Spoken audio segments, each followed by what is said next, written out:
आज Epstein file का मतलब काफ़ी दिनों से देख रही हूँ, तो मैंने सोचा कि आज एप्स्टीन फाइल के ऊपर ही बनाती हूँ।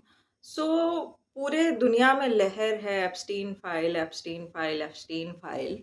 बट कभी आपने अपनी सोसाइटी में झाँक करके देखा है, लाइक अपनी सोसाइटी में छोटे बच्चे मतलब स्पेशली जो मिलेनियल, हाँ, हम मिलेनियल्स ही है, राइट? हाँ, जो 80s या 90s की जो पैदाइश है हम जैसे लोगों की। तो मिलेनियल्स के साथ जो एक क्रूरता हुई है, ठीक है? आप कमेंट सेक्शन में कोई ऐसी रील आ गई जहाँ पे कोई बच्चा अभी का जो है, ज़ेन अल्फ़ा या जो भी है, मतलब अभी 2, 5, 10 साल के बच्चे अगर वो बहुत ज़्यादा मस्ती कर रहे होते हैं वग़ैरह, और अगर कोई उनका वीडियो डाल देता है तो सारे मिलेनियल्स वो बेल्ट का ऐसे वीडियो डाल देते हैं, जीआईएफ डाल देते हैं, या हम भी बहुत कैजुअली बोल देते हैं ठीक है, मारो पकड़ के, एंड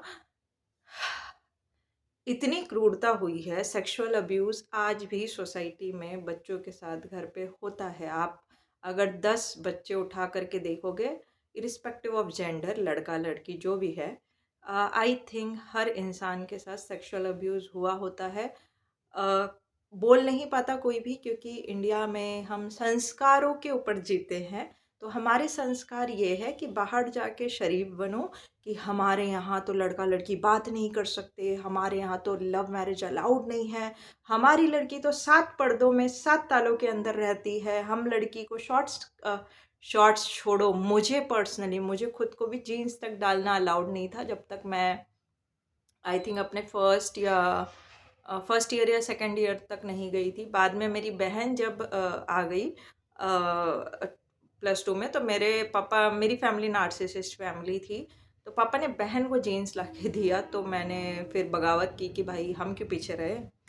तो दम घोट घोट के मारना बच्चों का, उनको सही तरीके से एजुकेशन ना देना, उनको डोमेस्टिक वायलेंस, यानी कि शादी में ही डोमेस्टिक वायलेंस नहीं होता है, घर में भी बच्चों को इतने बुरे तरीके से मारना कि बच्चा रोए तो और ज़्यादा मारते हैं, ठीक है?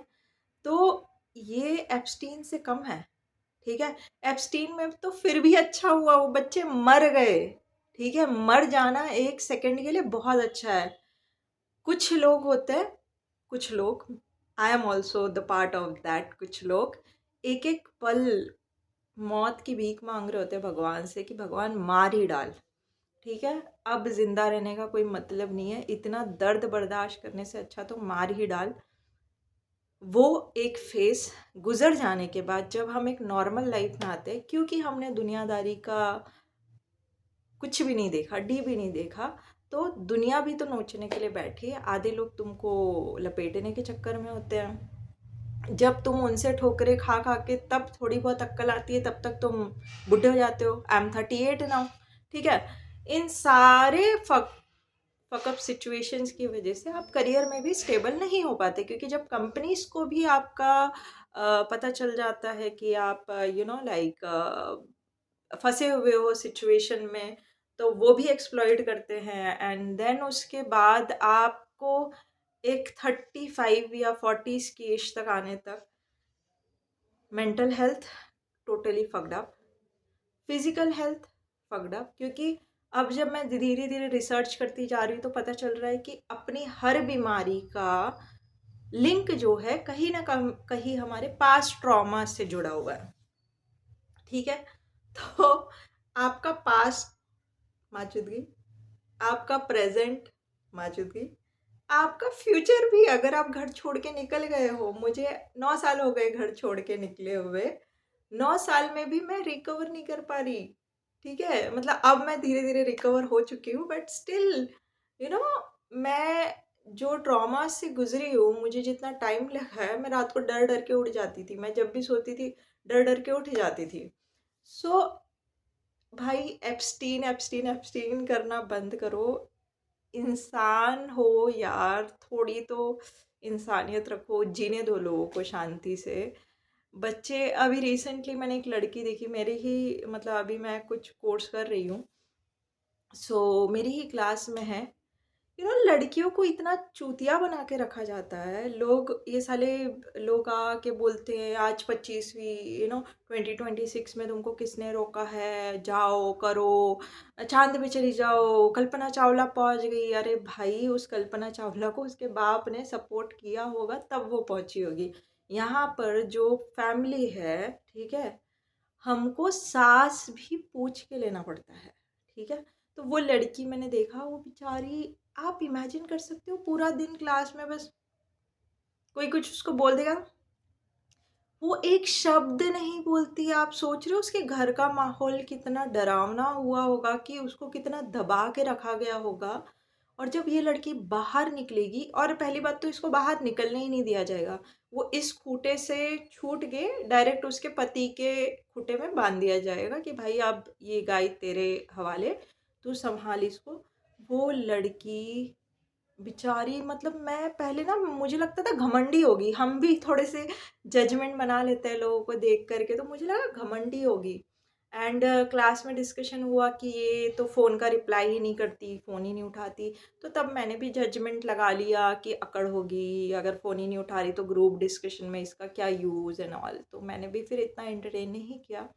लेकिन जब सडनली क्लास में कोई ज़्यादा बच्चे नहीं थे, हम गिन के 2-4 बच्चे थे, तो मैम ने सडनली बोला कि हाँ, तुम्हारे डैड थोड़े स्ट्रिक्ट है। बस भाई साहब, मेरे दिमाग में उस लड़के की सारी परिस्थिति पता चल गई, क्योंकि मैं खुद उस दौर से गुजरी हुई हूँ। वो लड़की का सांस लेना भी मुश्किल होता होगा मुझे लगता है। वो पढ़ा भी इसीलिए रहते हैं कि भाई मतलब मैं अर्ली चाइल्ड डेवलपमेंट का सीख रही हूँ। हमको पढ़ाया भी इसलिए जाता है कि भाई हम बच्चे, पहली बात तो शादी हो जाए, कि पढ़ी लिखी है तो शादी होगी, अदरवाइज लड़कों को भी मतलब वो हो जाता है ना कि पढ़ी लिखी तो चाहिए लेकिन घर के खूटे से बंधी हुई चाहिए। तो लाइक कि शादी हो गई, शादी हो जाएगी एंड शादी होने के बाद बच्चे भी संभाल लेगी, तो दैट इज़ द रीज़न कि वो शायद वो कोर्स कर रही होगी। सो भाई, एब्सटीन एब्सटीन मत करो। अत्याचार आज भी हो रहे हैं, 2026 में भी हो रहे हैं, सिटीज़ में हो रहे हैं, गाँव की बात नहीं कर रही मैं। बहुत गंदी लाइफ है लड़कियों की। और लड़कियों, तुम समझो कि ये तुम्हारे साथ जानबूझ के किया जा रहा है, क्योंकि मर्दों को ये पता है कि हमें अगर बाहर निकलना है तो हमें एक कोई सर्वेंट चाहिए जो हमारे घर को मैनेज कर सके। और तभी तुमको इतना ऑब्सेस्ड रखा जाता है। अरे घर सा, थोड़े दिन पहले मैं एक बस में ट्रैवल कर रही थी, भैंचोद एक बुढ़ा बुढ़ा, ठीक है। मैंने क्या किया, मैं वो शेक बना के अपना, मतलब जनरली कैरी कर लेती हूँ कभी कभी, क्योंकि खाना कब मिलेगा, तो मेरे लिए, मैं बाहर का खाती नहीं हूँ। तो मैंने शेक क्या किया, मिक्सी का जार ही होता है यार, it is also a glass, उसमें कौन सी बड़ी बात है। आपको पहले वो मिक्सी के जार में आप शेक बना रहे हो, फिर उसको दूसरे डब्बे में निकाल रहे हो, बीइंग ए सिंगल बहुत डिफिकल्ट हो जाता है यार। नहीं करना मुझे, इतनी जिम्मेदारियों को नहीं लेना, क्यों मैं 2 बर्तन मांजू एक्स्ट्रा। तो मैं उसी में डाल के ले गई और मैं वो पी रही थी। और वो अंकल की नजरें देखो, बस में भी उस चोदू की नजर इतनी तेज है, बेटा मिक्सी का जार ही उठा लाई। अब एक गांडू, मुझे नहीं मांजने 4 बर्तन एक्स्ट्रा, भाई नहीं मांजने, तू आके मांज दे, तुमसे तो खुद की चड्डियाँ भी नहीं धुलती। बट हाँ, लड़की कर ले तो मिक्सी का। थोड़े दिन पहले मैंने देखा मेरे इधर एक औरत सुबह, आई थिंक पौने 5 बजे होगी, मैं बाथरूम के लिए उठी थी।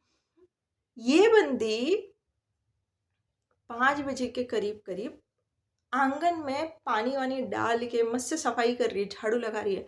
मतलब इसका घर साफ हो चुका है, मतलब ये 4 बजे से उठ के साफ सफाई कर रही है। बहनचोद, तो औरतों को इतना पागल बना के रखा हुआ है कि साफ सफाई, खाना बनाना, यही मेकअप करना। मेकअप तो मुझे सबसे, मतलब हर इंसान को लगता है कि हमें सुंदर दिखना है, मुझे भी लगता है, और लड़कों को रिझाने के लिए नहीं करना होता है। लेकिन लड़कियों को इतना मेकअप के लिए ऑब्सेस्ड कर दिया गया है कि इनके घंटे घंटे दिन दिन उसी में बीत रहे, बहनचोद। सारे आप इंस्टाग्राम, यूट्यूब, सारे चैनल्स उठा के देख लो, सब में आपको लड़कियां खाना बनाते हुए, घर साफ सफाई करते हुए, मेकअप करते हुए, और कुकिंग करते हुए, सॉरी ये कुकिंग तो ऐड कर लिया था, और क्या होता है, बस यही चौधरी में डाल रखा है औरतों को। कहीं पर भी औरत की बात ही नहीं हो रही। कि आपको फाइनेंस भी सीखना है, और फिर बाद में यही मर्द आके आपका मज़ाक भी उड़ाते हैं। तुमको आता ही क्या है? ड्राइविंग, भाई हमारे दिमाग में फ़ोबिया हो जाता है। आई एम 38, मैं अफ़ोर्ड कर सकती हूँ मैं गाड़ी लेना, बट दिमाग में बैठ ही नहीं रहा, डर बैठ गया है, कैसे गाड़ी चलाऊँगी? आते ही नहीं है, रोड समझ में नहीं आते। बिकॉज़ एक पार्ट लाइफ़ का, मैंने 28 की एज में घर छोड़ा था। आप 30 साल तक मतलब किसी एक डर में रहते हो, और 30 साल के बाद आप अचानक सोचते हो कि आप अब आज़ाद हो, उड़ जाओ। भैंचोद टाइम लगता है सेटल होने में, लेकिन जब तक वो टाइम आता है हम बुड्ढे हो जाते हैं। तो भाई जो यंग लड़कियां हैं, प्लीज़ हमसे सीखो। शादी तो पहली बात करो ही मत, क्योंकि शादी तुम्हारे, और ये चोदू लड़के लोग फिर आके ये डायलॉग मारते, शादी तुम्हारे फायदे के लिए नहीं होती शादी। तो फिर ये चोदू लड़के लोग आके डायलॉग मारते, तो शादी क्या फ़ायदे के लिए होती है क्या? रिश्ते क्या फ़ायदे के लिए होते हैं? भाई अगर तुझे शादी से बच्चा ना मिले, और अगर तुझे शादी में बीवी ये बोल दे, शादी छोड़ दे, शादी से पहले अगर बीवी ये बोल दे कि मैं अपना घर छोड़ के नहीं आऊँगी, या मैं अगर आ गई तो तेरी चड्डियाँ नहीं धोऊँगी, ठीक है? या मैं तुझे अपनी सैलरी नहीं दूँगी, तो भाई तू कितनी ही शादी कर लेगा बता दे मुझे। कोई शादी नहीं करने वाला, कोई भी एक लड़का शादी नहीं करने वाला। और लड़कों में इतनी यूनिटी है, इतनी यूनिटी है, एक ड्रम केस हो गया, तिलमिलाते हुए आ गए, लड़कियां ड्रम में डाल देती है। एक एलिमनी केस हो गया, तिलमिलाते हुए आ गया, लड़कियां एलिमनी लेके भाग जाती है। और हम लड़कियां है ही चूतिया, हमारे इधर मर रहा है, कट रही है लड़कियां। हाँ, तो औरतें भी तो बोल रही है कि लड़कियों की गलती है, उसमें तो कुछ दो राय है ही नहीं। तो भाई थोड़ी सी अक्ल लाओ यार, थोड़ी सी अक्ल लाओ।